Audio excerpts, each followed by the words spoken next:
আমার ভোট আমি দিব, যাকে খুশি তাকে দিব। আমরা তো সাধারণ নাগরিক, তো আমরা তো কোনো দল টল নাই, আমাদের ইচ্ছা ভাই, এটা আমাদের ইচ্ছা। আমার ভোট আমি যাকে খুশি তাকে দিব। তো এর মধ্যে দেখা গেছে যে আওয়ামী লীগ ক্ষমতা থাকা অবস্থায় যদি কোরআনের আলোক নিয়ে কথা বলছে, স্টেজে বাধা দিছে। আর এখন বিএনপি ক্ষমতায় আসেই নাই, আর এখন বাধা। তাহলে ওদের ক্ষমতা কত লেভেলে, ওরা মানে কিরকম ক্ষমতার মানে বাহাদুরি আর কি।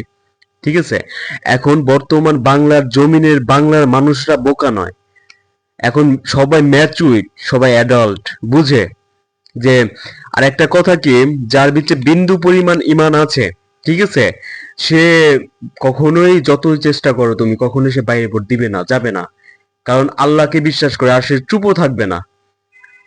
আর আল্লাহর হাদিস যারা পড়ছে, কোরআন যারা বুঝে, ঠিক আছে, এই ইসলামের জন্য তারা কখনো মাথা নত করে না।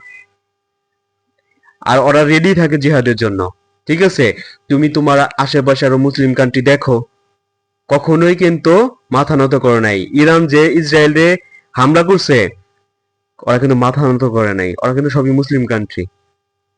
সো তুমি মনে করো যে বিদেশ থেকে কেউ তোমার রায় দিবে, বিদেশ থেকে কন্ট্রোল করবে, এরকমই করো। আর এদের বাংলার মানুষ বাংলায় বসে আছে। এখন তুমি ভাই, তোমার প্রশ্ন, তুমি কাকে দিবে, তোমার বিবেককে তুমি জিজ্ঞাসা করো। ঠিক আছে, আর আমি মনে করি যে যার নিম্নতম যদি ইমান থেকে থাকে, তাহলে সে তার ইসলামকেই জয়যুক্ত করবে ইনশাল্লাহ। আমি, আমার বাবা, আমার দাদা 14 গোষ্ঠী মুসলিম দেখে আমিও মুসলিম, এরকম না। আজকে যদি আমার ইসলামের জন্য কষ্ট হয়, তাহলে মনে হয় হ্যাঁ, তো ঠিক আছে, সেটাই। আমার ভোট আমি দিব, যাকে খুশি তাকে দেব।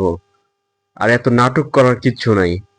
আর এই যে সাইদির একটা কথা ছিল না, যে বিড়ালের মতো লক্ষ লক্ষ হাজার বছর বাঁচার চাইতে সিংহের মতো 1 সেকেন্ড এটা উত্তম। আর কি, ইসলামের জন্য এত ভয় কেন, এত ভয় কেন? শয়তান তো মানে একটু ভয় পাইবো, এটা তো আমরা ভালো করে জানি। হ্যাঁ, তো আর কিছু বলার নাই। শয়তান, ঠিক আছে, এই যে কোরআন দেখলে, এগুলা দেখলে ভয় পায়, এটা আমরা জানি। তো যেখানে কোরআনের কথা হয়, সেখানে তো বাধা দেওয়ার চেষ্টা করবোই মুনাফিকের বংশধররা। ফেরাউন নমরুদি যেখানে ছাড় বানায়, আর সেখানে তো সাধারণ, এটা খুবই খুবই মানে একেবারে ন্যানো।